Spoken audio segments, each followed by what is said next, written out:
అదేంటి అంటే 3 points circle పైన ఉన్నప్పుడు ఆ సర్కిల్ ఈక్వేషన్ అంటే find the equation of the circle అనేది మనము ఆల్రెడీ చేసాం వీడియోలో. అదే 7 మార్క్స్ ప్రాబ్లమ్స్ ఇంకో టైప్లో కూడా క్వశ్చన్స్ అడుగుతారు. అది ఎలా ఉంటుందో దాన్ని ఇప్పుడు నేను ఎక్స్ప్లెయిన్ చేస్తాను.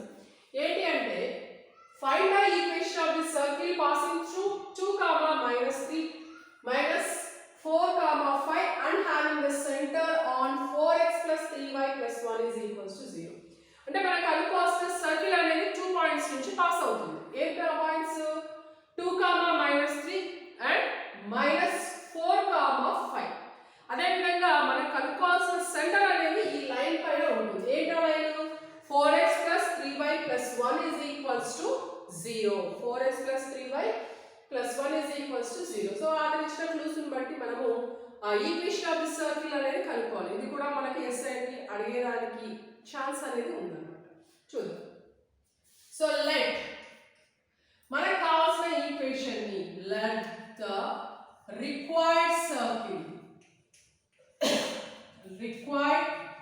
సర్కిల్ వచ్చేసి ఏమనుకుందామంటే x² + y² + 2gx + 2fy + c = 0.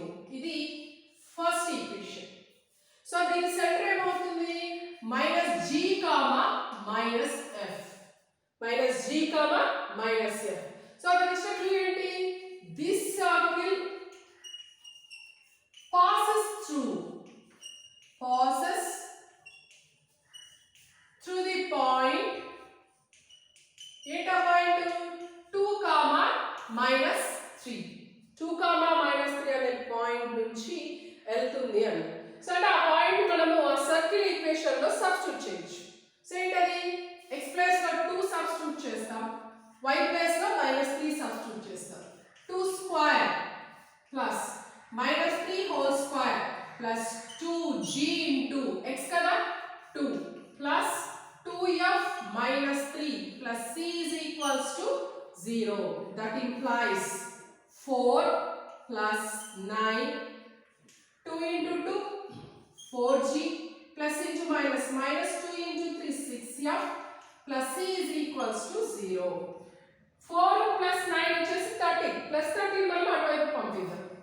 4g minus 6f plus c is equals to -13. దీన్ని మనము సెకండ్ ఈక్వేషన్ అంటాము. అదే ఇంకో పాయింట్ కూడా ఇచ్చాడు.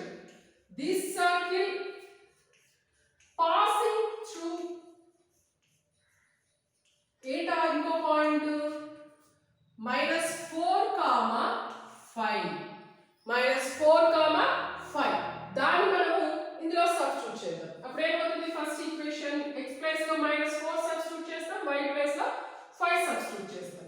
-4 whole square plus 5 whole square plus 2g into -4 plus 2f into 5 plus c is equals to 0.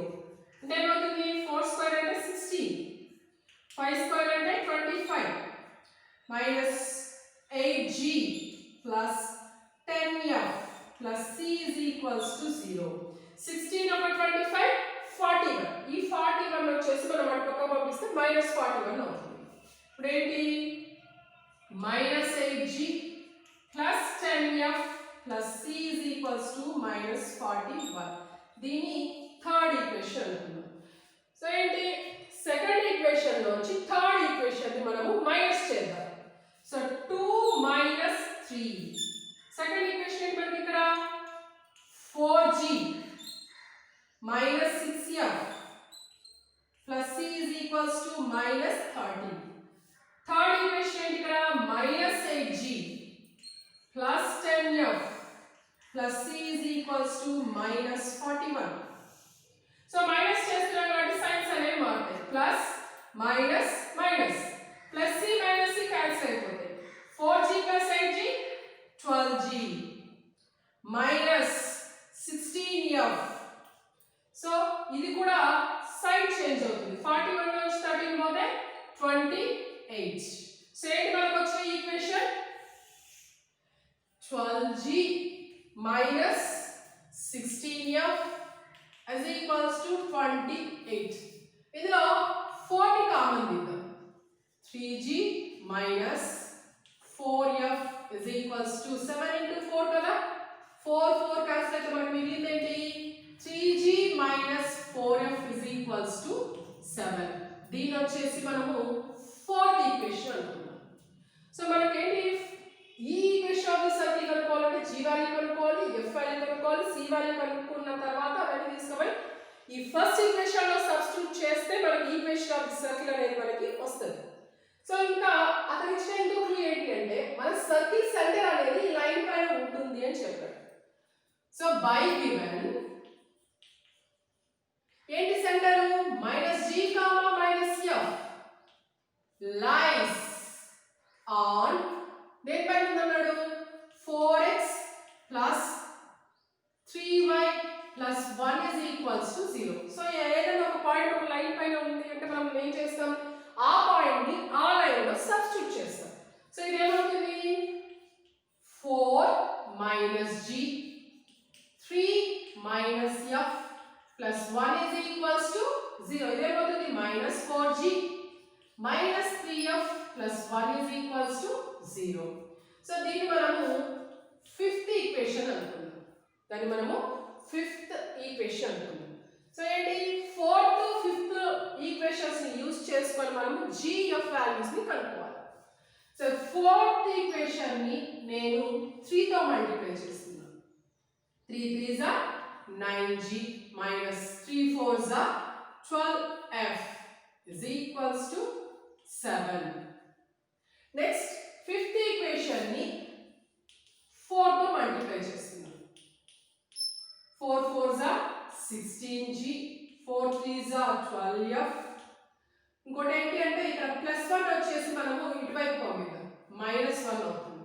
అప్పుడు is equals to -4. ఇందాక 3 తో మల్టిప్లై చేసినప్పుడు 7 ని కూడా మల్టిప్లై చేయాలి కదా 21. సో మైనస్ చేస్తున్నాం కాబట్టి సైన్స్ మారుతుంది. సో మైనస్ ఉంటే ప్లస్ అవుతుంది, ప్లస్ ఉంటే మైనస్ అవుతుంది. -12f plus 12f cancel. So 9g plus 16g 25g is equals to 21 plus 4 25. That implies g is equals to 25 by 25. That is equals to 1 అవుతుంది. ఇది g value. g value తీసుకుపోయి 4 లో substitute చేద్దాం. Fourth equation ఏంటి fourth equation 3 into g 3 into 1 plus minus 4f is equals to 7. 3 into 1 plus 3 కదా plus 3 అటువైపు పంపిద్దాం. minus 4f is equals to 7 minus 3. అప్పుడు minus 4f ఏమవుతుంది 4 అవుతుంది. f వచ్చేసి 4 by -4 that is equals to -1 minus 1. So g value వచ్చింది, f value వచ్చింది, కాకపోతే c వాల్యూ కనుక్కోవాలి. c వాల్యూ కనుక్కునే దానికి మనము సెకండ్ ఈక్వేషన్ ని యూస్ చేద్దాం. సో సెకండ్ ఇంప్లైస్ ఏంటి సెకండ్ ఈక్వేషన్ 4g అంటే 4 into 1 plus minus 6f 6 into -1 plus c is equals to -13. c is equals to -13. మనకి ఇక్కడ ఏమవుతుంది 4 plus 1 minus into minus plus 6 4 plus 6 plus c is equals to -13. 4 plus 6 ఎంత 10 plus 10 ఆ పక్కకి వెళ్తే -10 -13 -10 is equals to minus c is equals to -23. c is equals to ఏమవుతుంది -23. So g value వచ్చింది, f value వచ్చింది, c వాల్యూ వచ్చింది. So మనకు required equation ఆ వాల్యూస్ అన్నిటిని తీసుకుపోయి 1 లో సబ్స్టిట్యూట్ చేయాలి. therefore required equation 1 implies x square plus y square g అంటే మన కదా 2x minus 2y minus 23 is equals to 0. అది మన required equation of the circle. So g value కనుక్కోవాలి, ఎఫ్ వాల్యూ కనుక్కోవాలి, సి వాల్యూ కనుక్కోవాలి. ఇది కూడా one type of 7 marks problem. ఇదే మోడల్ అనేది మీకు ఆల్రెడీ ఎక్సర్సైజ్లో ఇంకో క్వశ్చన్ ఉంది, అది మీరు ట్రై చేయండి.